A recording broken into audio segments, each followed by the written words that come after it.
2018.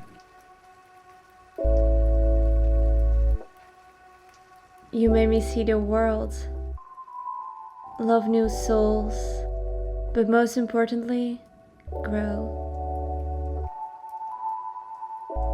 This is my 2018, and I hope you enjoy. –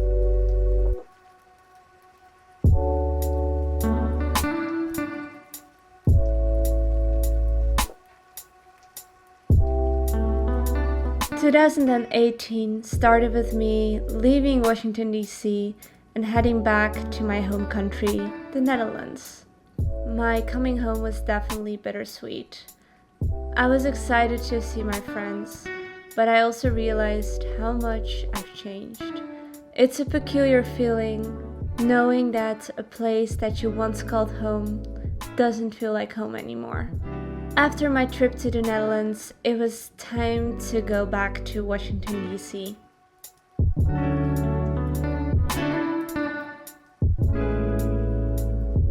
When I came back to Washington, D.C., I was quite nervous because I was waiting to get my results back for my first semester at the GW Law School. Fortunately enough, I passed all my grades with A's and B's, and I was really happy about that.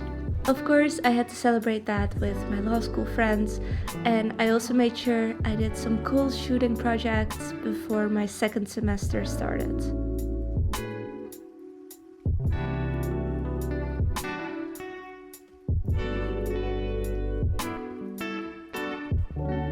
Even though I just came back from the Netherlands, my next trip was already waiting for me, New York. It's hard to put into words how it felt for me to be back in this city. Only 1 year ago, I visited New York for the very first time. The city lights and the busy life made me feel so inspired, and I imagined how amazing it would be to live in New York. And now, here I am for the second time in the Big Apple, and this time not as a tourist, but as an actual resident of the United States. The fact that I was working so hard, but also coming closer to my goals, really hit me in New York. And just like last time I was here, I decided to get a new ear piercing too. After I came back from New York, it was time to focus on studying. I spent a lot of late nights at the law library or studying at home. But fortunately enough, I did manage to squeeze in some me time and self-care, as well as having fun with my friends.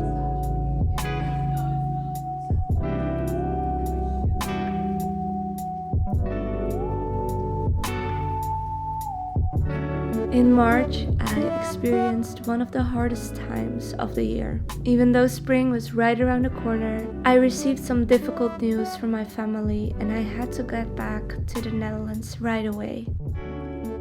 I only went to the Netherlands for 2 days, and it was definitely one of the hardest and most emotional trips I ever had.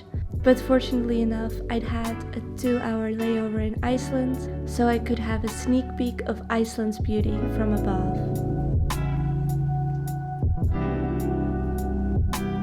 When I came back from the Netherlands, I was definitely struggling mentally, and I needed a little break in order to get back to the right mindset and back to studying. So I went on a little staycation in DC with my best friend Carl, and we had the best time ever. Even though the hotel we were staying at was literally next to our law school, it just felt like we had a little break from life.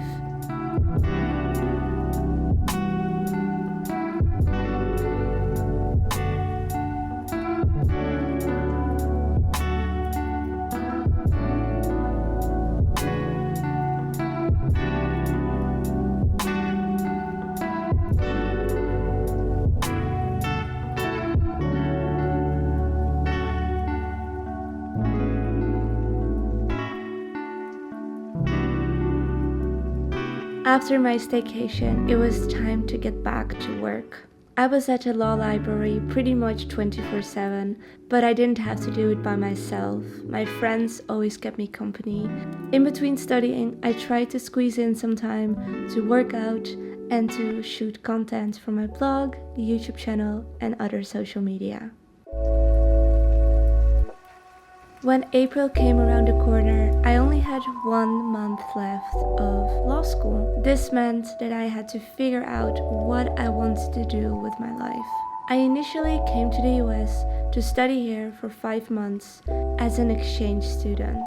However, after 2 months, I quickly realized that I wanted to stay here for longer and that 5 months just wasn't enough. When I reapplied for the full LL.M degree, I was so happy when I got accepted. However, my LL.M degree was coming to an end as well. Even though I've been here now for almost a year, I just knew that I didn't want to go back to the Netherlands. Maybe at all. I decided to apply for optional practical training, which is an extension of your degree and enables you to work in the field of your study. This would give me the opportunity to stay in the US for at least 3 months longer. Living in Washington, D.C. was just a dream come true, and I didn't want this dream to end. After all my months of hard work and studying, I finished all my finals and it was time to enjoy my free time now. Although I was really anxious about my exams and the grades that I would get, I also felt sad that my law school journey would now come to an end. I never thought I would be done with studying when I would be 23 years old. I always had the ambition to study for multiple degrees, so it kind of felt like I was letting myself down by not going back to the Netherlands and finishing my degrees. Nevertheless, I knew that this opportunity would not come knocking on my door easily again, so I just had to take my chances and go for it. I didn't have a lot of time to worry about my life's decisions and about the grades that I would have for my exams, because me and my bestie Carl decided to go on a trip to LA. Our trip to LA was definitely unforgettable.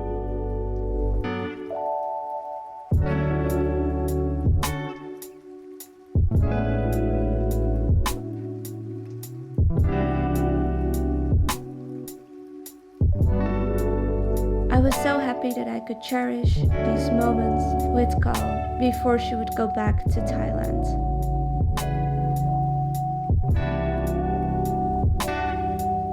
After we came back from LA, it was time for the proudest moments of our lives, our law school graduation. Never have I felt more accomplished in my life.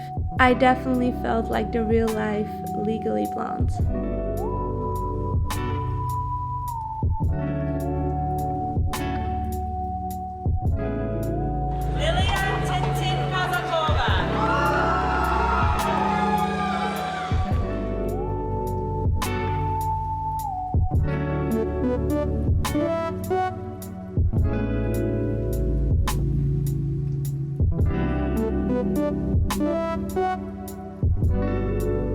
After passing all my exams and graduating from law school, it was time for a well-deserved summer holiday. I spent most of my time chilling with my friends before they would leave the US, relaxing and doing things I love, and I also started dating a very special someone.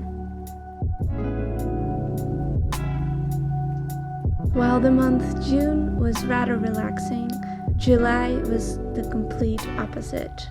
This would be the month I would launch my third Supplied by Lily Stationery collection, and it would be my biggest collection yet. I spent many late nights creating the most aesthetically pleasing but also practical designs for my stationery, as well as taking photos for my social media and relaunching the webshop.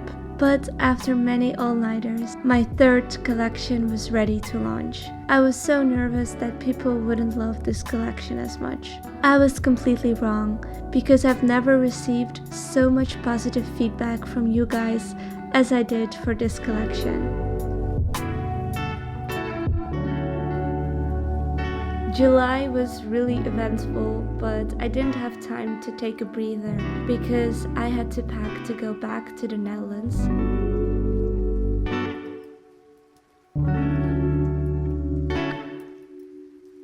Coming back to the Netherlands this time felt different. The Netherlands wasn't my home anymore. was really happy to spend time with my friends and my mom, but I also experienced a big setback when I realized that my previous sub-renter of my apartment completely trashed it. I was really upset about that, but there's nothing a good clean can't fix.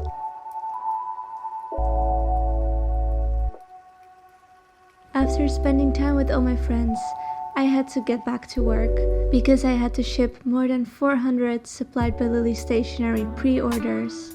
Me and my intern worked super hard in order to ship everything as soon as possible, and I was so happy that we managed to do everything.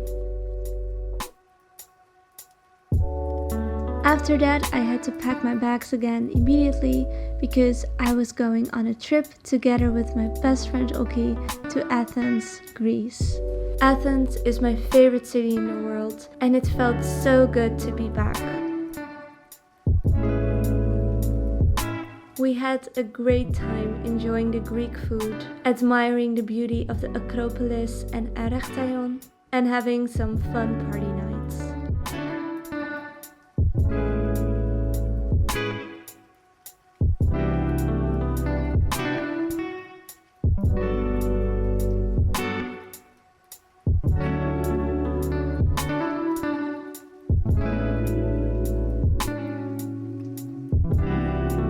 After I was gone for 3 weeks, it was time to go back to the US.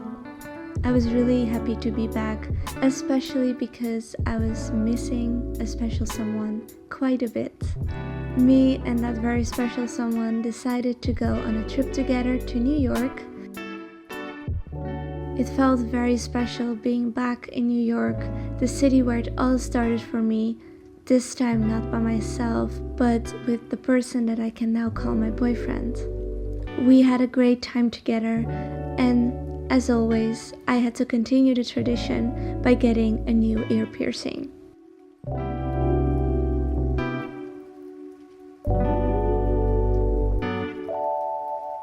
When you're traveling, you feel like you hit a pause button on your life. Unfortunately, that wasn't the case at all.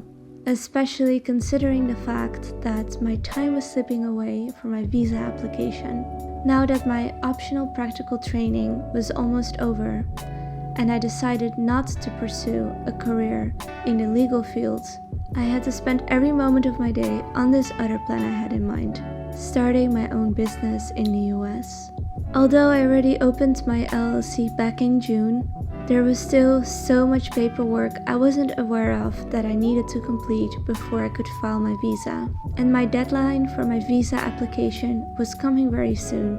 Ironically enough, it was October 9th, one day before my birthday. My life was so focused on my visa application that I didn't even post any vlogs during October. It was all worth it though, because exactly on the day of the deadline I was able to hand in my visa. The day after was my birthday, but I was too emotionally exhausted to actually enjoy my day.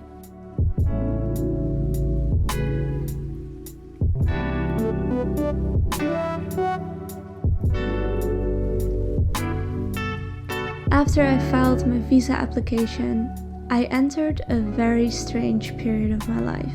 A period of doing nothing.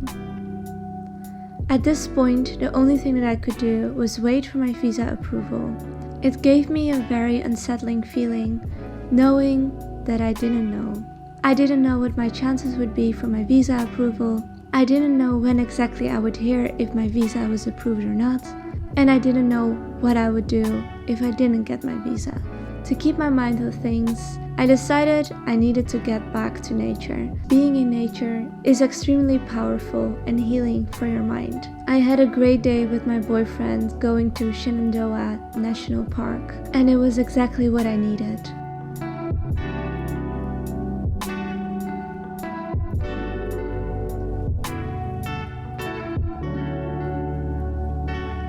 I also enjoyed many rides on my new golden bike I got myself for my birthday because my previous bike got stolen.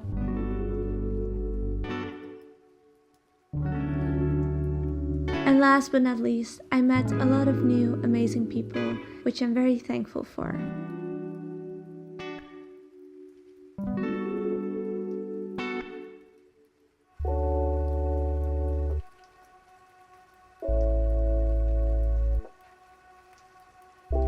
The last month of the year was definitely one of the most difficult ones too. I always struggled with feeling lonely during the festive months. Being alone sometimes is a necessary step to growth. You'll have to face many things all by yourself. That doesn't mean that you are all alone.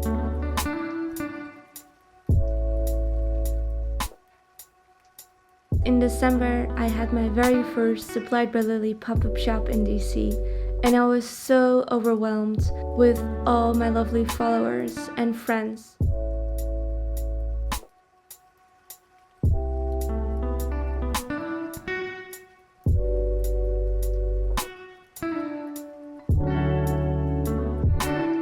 In 2018, you were filled with the good and the bad. It's time to turn the page and say goodbye to everything that happened. I will always remember you as the year I graduated from law school. The year I hit 200,000 subscribers on YouTube. I will remember you as the year I decided to stay in the US for good. 2018, I am not ending you the way that I wanted. I'm ending you with a big ass question mark if I'm able to stay here or if I have to move back to the Netherlands. But isn't that always the case? Don't we end and start every new year with a big ass question mark? And don't we only realize once we're reflecting on the year before what that big question mark actually entailed? 2018, thank you. Next. It is time for 2019, and I hope to see you in 2019 as well. I love you.